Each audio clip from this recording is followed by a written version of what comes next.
Hello everyone, I again welcome you in the lecture series of the crop production technology 2 Rabi crops, and today we are going to discuss about the package and practices of the rapeseed and mustard crop production.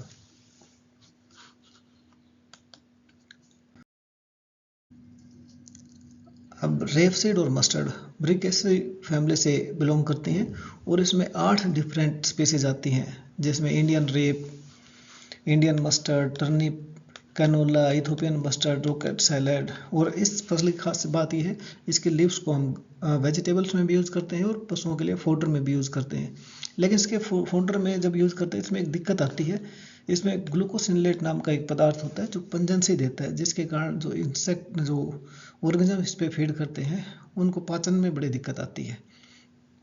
लेकिन इसके अंदर टोकोफेनोल्स होते हैं जो इसको हमारे जो अचार हैं या और भी प्रिजर्व करने के लिए हम पदार्थ रखते हैं तो उनको ख़राब होने से बचाती है, इसलिए इसको नेचुरल प्रिजर्वेटिव भी कहते हैं। अब उसके बाद अगर बात करें इसके ऑयल कंटेंट की, तो 38 से 45% तक ऑयल कंटेंट इसमें मिलता है और 28 से 36% प्रोटीन भी हमें इसमें कुछ स्पीसीज में मिलता है। इसमें जो ऑयल कंटेंट हम लेते हैं उसके अंदर एक फैटी एसिड होता है जिसको बोलते हैं लिनोलिक एसिड, और जो इस ओमेगा 3 अल्फा लिनोलिक एसिड होती है, जब ये इसके तेल में रिच होती है तो इसका एक फ़ायदा होता है, ये ब्लड प्रेशर को कंट्रोल करने में हेल्प करती है, तो जो हमारी हेल्थ को मेंटेन करती है और उसकी जो डाइजेशन की प्रक्रिया है उसको भी मेंटेन करने में हेल्प करती है। इस प्रकार हम देखते हैं कि जो मस्टर्ड है इसके बहुत सारे यूजेज हैं, और जब इसको हम वैल्यू एडिशन की तरफ लेके जाते हैं तो उसके बायो प्रोड्यूस को भी हम ऑर्गेनिक फर्टिलाइजर के रूप में यूज कर सकते हैं। अब बात करें ओरिजिन की, तो ओरिजिन इसका अगर हम बात करें तो जो राया है ब्रेसिका जोन्सिया, ये इसका ओरिजिन है चाइना, और चाइना से ये भारतवर्ष में आया। वेविलो ने 1926 में बताया कि जो रेपसीड है यानी ब्रेसिका कैम्पेस्ट्रिस है, ब्रेसिका कैम्पेस्ट्रिस है, ये इसका जो ओरिजिन है सेंटर वो ईस्टर्न अफगानिस्तान, इंडिया के एडजॉइनिंग पार्ट्स और पाकिस्तान से है। ब्रेसिका कैम्पेस्ट्रिस का मतलब ये है कि ये इसको येलो सरसों वैरायटी होती है, ये भारतवर्ष और भारत के साथ जो एडजॉइनिंग क्षेत्र है इसमें इसका सेंटर ऑफ ओरिजिन है। अगर प्रोडक्टिविटी की बात करें तो अगर भारत की बात करें 19-20 में तो 35.95 मिलियन हेक्टेयर इसका एरिया है, 71.49 प्रोडक्टिविटी है, प्रोडक्शन है, और 1990 इसकी प्रोडक्टिविटी है। अगर ग्लोबल की बात करें तो हमने अगर इंडिया की बात करें तो 6.7 मिलियन हेक्टेयर पे इसकी कृषि की जाती है, 9.12 मीटर पर प्रोडक्शन है और 1345 प्रोडक्टिविटी है। लेकिन हम हरियाणा की बात करें, हरियाणा में ये 6.61 मिलियन हेक्टेयर पे बोई जाती है, 1.25 इसका प्रोडक्शन है, और 90% जो एरिया ऑयल सीड में आता है वो हमारा राया के रूप में आता है। राया अकेली 90% एरिया कवर करती है, और हरियाणा की प्रोडक्टिविटी इंडिया की प्रोडक्टिविटी इवन वर्ल्ड की प्रोडक्टिविटी से हाइयर है। जो वेस्टर्न हरियाणा की बात करें तो 2085 kg पर हेक्टेयर यानी 2085 kg पर हेक्टेयर इसकी हमारी प्रोडक्टिविटी है। अगर बात करें इसके प्लांट की तो प्लांट को 2 भागों में बांट सकते हैं हम, एक जो ज़मीन के नीचे का जो रूट सिस्टम है, दूसरा शूट सिस्टम। अब रूट सिस्टम की बात करें तो रूट सिस्टम एक इसमें टैप रूट सी होगी, उसके बाद इसके अंदर टैप रूट के बाद थिन फाइब्रस सेकेंडरी रूट्स होंगे जो हम सेकेंडरी रूट से देख रहे हैं। अब जो इसके अंदर फूल आएंगे उसके 4 पेटल्स होंगे, 1 2 3 और 4, और जो इसके फूल जो डेवलप होगा उसकी जो स्टॉक की लंबाई होगी वो 0.1 से 0.3 इंच के बीच में होगी। फ्लावर्स की जो चौड़ाई है 0.5 से 1.25 इंच के चौड़ाई में इसका फूल रहेगा, और फूल और जो सीड पोट है वो साइमल्टेनियसली आती रहती है, यानी नीचे फड़ियाँ बढ़ती रहती है, ऊपर फूल आते रहते हैं।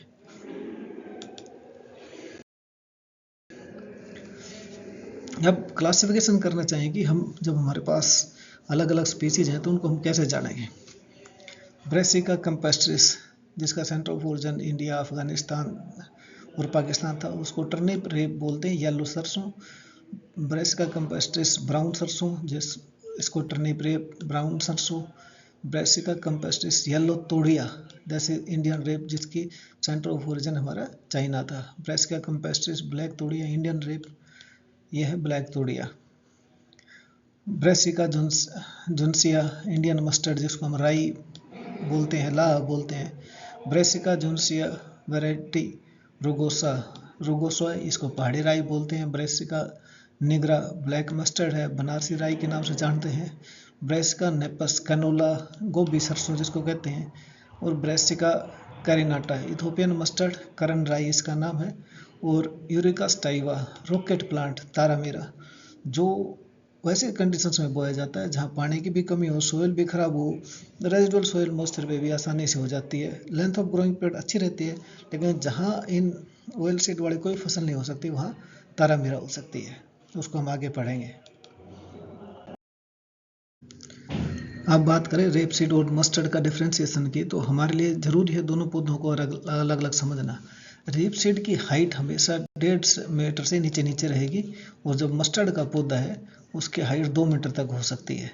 जो लीव्स होंगी सेसाइल होंगी, ग्लैब्रस होंगी, और लोअर पार्ट है वो ग्रैप्स करके रखेगा अपने जो स्टाक है उसको, जबकि जो लीव्स आपकी मस्टर्ड की होंगी वो बेस से थोड़ा सा दूर होंगी, और ब्लेड जो लैमिला होगा वो स्टाक्ड होगा, ब्रॉड होगा, पिन्नेट होगा, बहुत चौड़ा पत्ता आपको देखने को मिलेगा।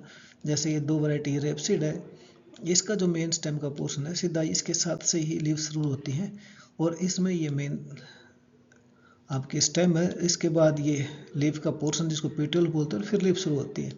तो जिसमें ये स्टेम से लेकर मेन ब्रांच से लेकर और लीफ अलग जाके शुरू होता है वो मस्टर्ड है, और जिसमें टहनी के साथ शुरू होता है वो आपके रेपसीड है।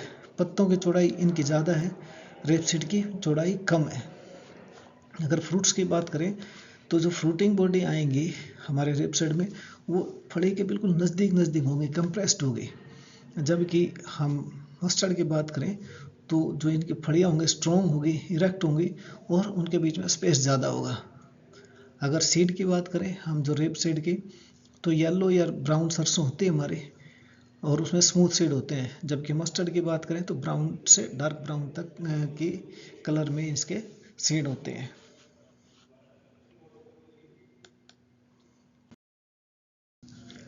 अब रेप सीड की climatic conditions, cool season crop है, लेकिन ज़्यादा ह्यूमिडिटी मेंटेन नहीं कर सकती, फ्रोस्ट का इम्पैक्ट इस पे आता है। तो ये ऐसे में ये कूल क्रॉप होने के बाद ये ज़्यादा ठंड को सहन नहीं कर पाती, और इसको यूजुअली इसलिए अर्ली हम ग्रो करते हैं ताकि जब पीरियड आए फ्रोस्ट का उससे पहले फड़ियाँ इसकी आ जाएं। अब इसके लिए क्लियर ड्राई वेदर और प्लेंटीफुल ऑफ सनलाइट की ज़रूरत पड़ती है। जो एनुअल रेनफॉल है 350 से 450 तक पर्याप्त है। जो वेजिटेटिव फेज होगा इसका, उसमें जो टेम्परेचर की रेंज होगी 20 से 22 डिग्री तक, और लास्ट का इसका मैक्सिमम टेम्परेचर टॉलरेट कर सकती है 30 से 32 डिग्री टेम्परेचर इसके लिए पर्याप्त है। इससे ऊपर टेम्परेचर नहीं जाना चाहिए। कूल टेम्परेचर हो, क्लियर स्काई हो, फूड जो सीड की फिलिंग होगी तो उस टाइम अगर क्लियर है आपका आसमान तो सीड भी अच्छे फिल होंगे, ग्रेन की साइज भी होगी, लस्टर भी होगी, शेप भी होगी, और ऑयल कंटेंट है वो भी बहुत ज़्यादा होगा। अगर फोगी और क्लाउडी वेदर हो जाता है उस टाइम पे तो रेपसीड और मस्टर्ड की पैदावार पे बुरा प्रभाव पड़ता है। सोयल रिक्वायरमेंट की बात करें तो जैसा कि हम जानते हैं ये वाटर लॉगिंग कंडीशन को बर्दाश्त नहीं कर सकती, तो सैंडी लोम से क्ले लोम सोयल्स होती हैं वो इसके लिए अच्छी हैं, लेकिन अगर बेस्ट की बात करें तो लाइट लोम सोल्स होती हैं वो बेस्ट है। वाटर लॉग सेंसिटिव है तो ये हैवी सॉइल्स में फिट नहीं होती, क्योंकि बरसात के बाद पानी इकट्ठा हो जाएगा, पानी इकट्ठा होगा तो उस कंडीशंस में ये सेंसिटिव क्रॉप है तो जिंदा नहीं रह सकती। टॉलरेट कर सकती है सैलिनिटी को कुछ हद तक, लेकिन आइडियल पीएच है जो 7.5 की वो इसके पास सबसे बेस्ट है। तारामीरा की बात करें तो सबसे लाइट सॉइल्स होती हैं और सबसे ज़्यादा रेनफेड कंडीशंस जहाँ प्रिवेल करती हैं उस जगह पे तारामीरा की खेती होती है।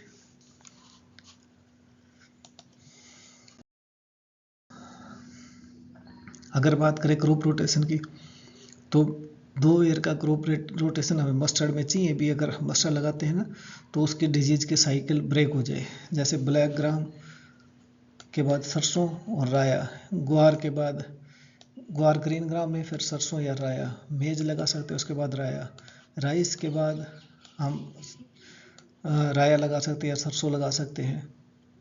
कॉटन के बाद हम सरसों की खेती नहीं कर सकते क्योंकि कॉटन की लंबी अवधि होती है और वो अक्टूबर के लास्ट में कटती है और उसको जब प्रिपेयर करते हैं तो नवंबर आ जाता है, तो ये हमारे हरियाणा कंडीशंस में फिट नहीं बैठती। तो जो ग्वार है और कुछ ऐसे क्रॉप है, जब लोग हैं जो बाजरा के बाद भी सरसों की जो सोइंग करते हैं, तो ये दो मेजर क्रॉपिंग सिस्टम प्रिवेल करते हैं। ब्राउन सरसों या येलो सरसों जिसको राया हम कहते हैं, वो प्योरली क्रॉप है रेनफेड कंडीशंस की। अगर इरिगेटेड हो तो उसमें रेपसीड होती है, उसकी ज़्यादा यील्ड आती है। तो रेपसीड है और ये जो मस्टर्ड है, इनको मिक्स्ड क्रॉप में भी हम लगा सकते हैं, वीट में, बार्ले में, चिकपी में। तोड़िया को हम कैच क्रॉप में लेते हैं, 90 से 100-110 दिन में पक के तैयार हो जाती है। तो जो भी बारिश होगी तो मिनिमम भी हम जानते हैं, ड्राई फार्मिंग की बात करें उसमें भी 90 दिन के 80 से 90 दिन का लेंथ ऑफ ग्रोइंग पीरियड होता है, तो उसमें क्रॉप ली जा सकती है। और मस्टर्ड की जो है इंटरक्रॉपिंग हम ऑटोमन में शुगर केन के साथ कर सकते हैं। उसमें हमें एक्स्ट्रा लाइन की ज़रूरत नहीं पड़ती कि एक्स्ट्रा लैंड की ज़रूरत पड़े, जो हमने शुगर केन बो रखी उसमें बिजाई कर सकते हैं। और जो रेनफेड कंडीशन है उसमें मस्टर्ड और तारामीरा को भी इंटरक्रॉप कर सकते हैं ग्राम और बारले के साथ, और पेड़ रो प्लांटिंग कर सकते हैं 1 row of gram with mustard. अब जैसे ये ग्राम है, ये मस्टर्ड है, ये गन्ना है, ये मस्टर्ड है। और अगर शुगर केन की बात करें तो शुगर केन की ये क्रॉप शुगर केन है, हम जनरली मान के चलते हैं 90 सेंटीमीटर की दूरी पे लगाया जाता है। तो ये 90 सेंटीमीटर की यहाँ से यहाँ तक दूरी है, इसके बीच में 2 रो मस्टर्ड की, ये वाली 2 मस्टर्ड की रो हमने इंटरक्रॉप कर दी। और मस्टर्ड की जो डिस्टेंस रहती है रो टू रो 30 सेंटीमीटर रहती है इसमें। तो 30 सेंटीमीटर यहाँ, 30 इस साइड हमने छोड़ दिया और 30 इस रो के साथ, तो 90 सेंटीमीटर का हमारा जो डिस्टेंस है वो भी कवर हो गया। और 2 लाइनें हमारी 2 शुगर केन की लाइनों के बीच में इंटरक्रॉपिंग भी हो जाती है। उसके बाद करते हैं फील्ड प्रिपरेशन की बात। स्मॉल सीड है तो इसमें कोर्सर सीड बेड काम नहीं देगा।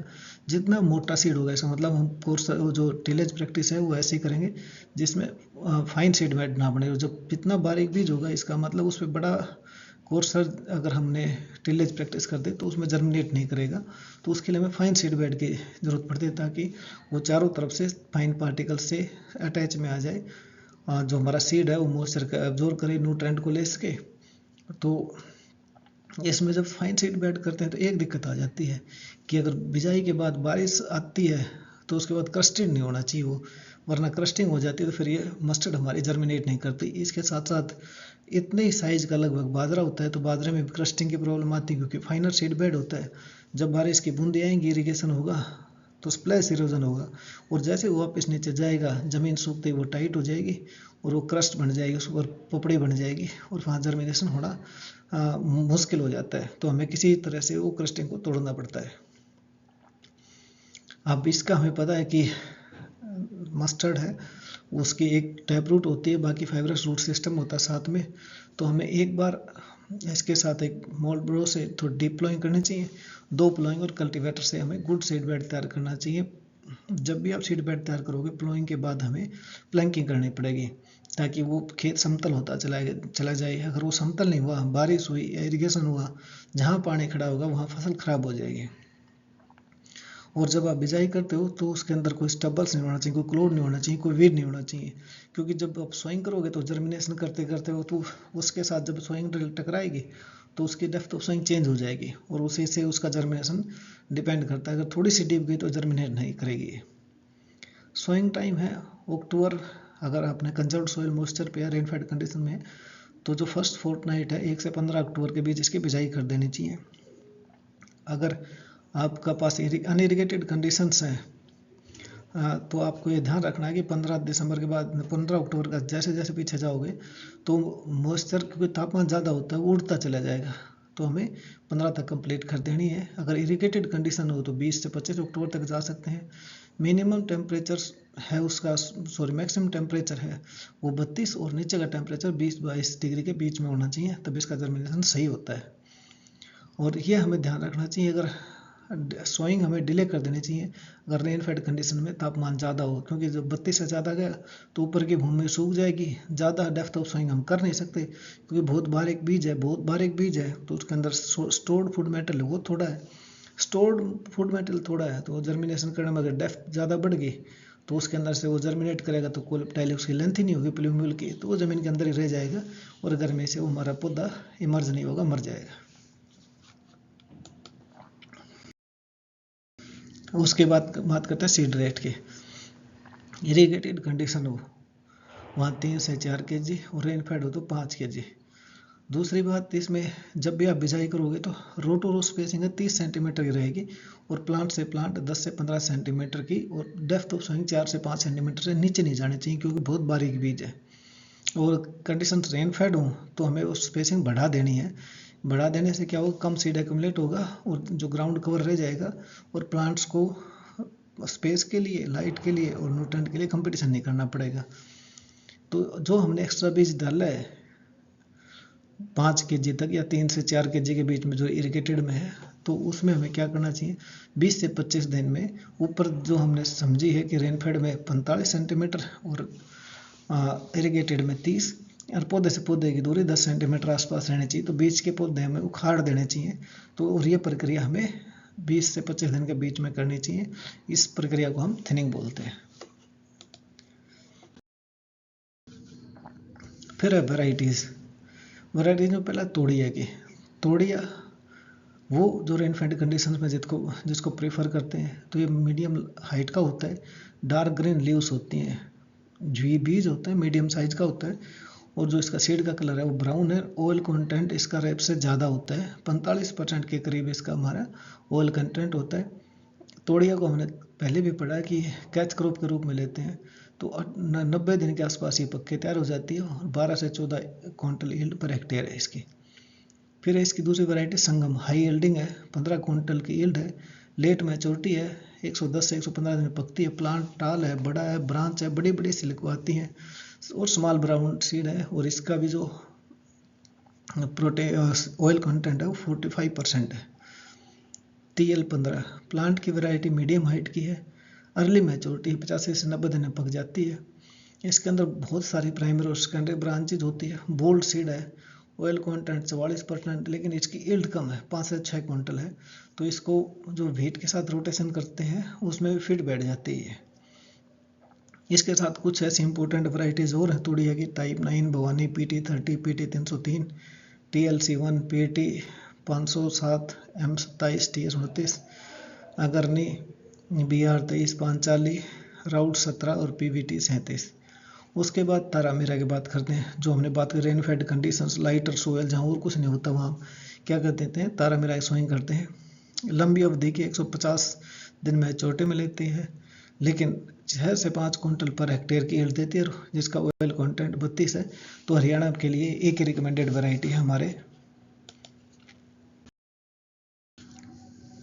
उसके बाद करते हैं इंडियन मस्टर्ड की या राया की। तो जो ये राया है, इसमें जो हमारी ओल्डर्स वैरायटी जो अचीव की है वो RH 9304, जिसको वसुंधरा के नाम से जानते हैं, RH 9801 स्वर्ण ज्योति, RB 9901 गीता, RH 819।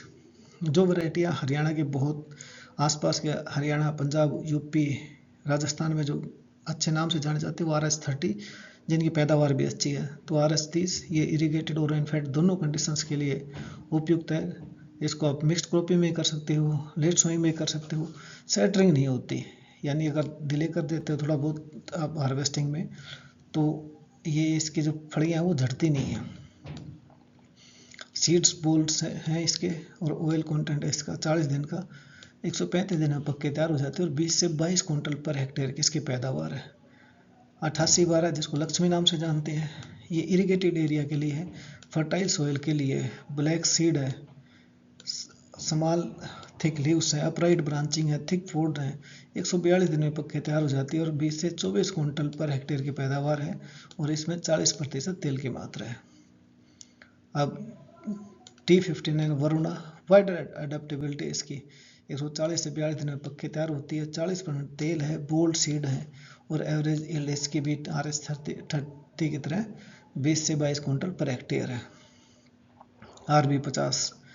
ये RB50 है, ये रेनफेड एरिया के लिए ईजाद की गई थी। प्लांट की हाइट लगभग 200 सेंटीमीटर है। ये मीडियम ड्यूरेशन है, 40 दिन में पक के तैयार होती है।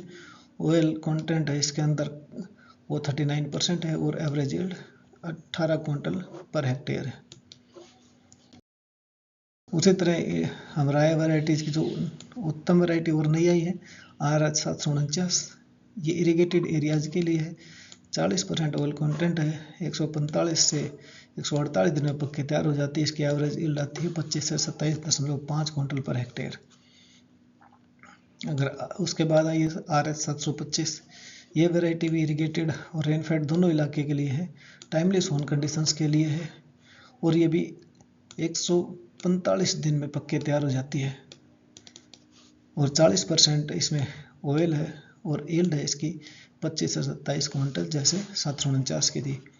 नई वैरायटियाँ जो हमारी रिकमेंडेशन को है RH 1706 और RH 1424। इनकी सबसे अच्छी बात है इनकी पैदावार बहुत अच्छी है, 26 से 28 क्विंटल है।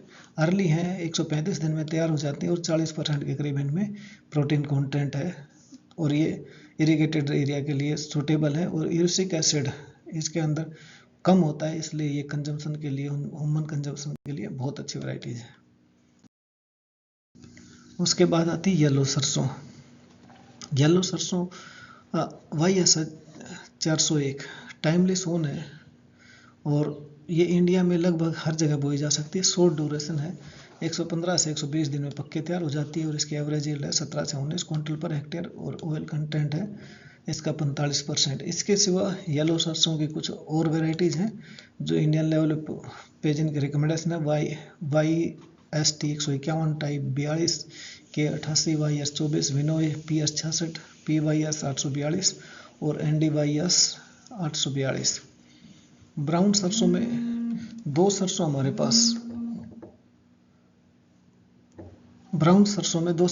पास BSH 1, क्रॉप ड्यूरेशन 136 और एवरेज यील्ड इसकी 12.5 क्विंटल पर हेक्टेयर और ऑयल कंटेंट है इसके 45%। पूसा कल्याणी मीडियम वैरायटी है, 125 से 135 दिन, मीडियम सीड है इसका, ब्राउन कलर है इसका, ऑयल कंटेंट 45% और इसकी जो एवरेज यील्ड पोटेंशियल है वो 16 से 20 क्विंटल का है।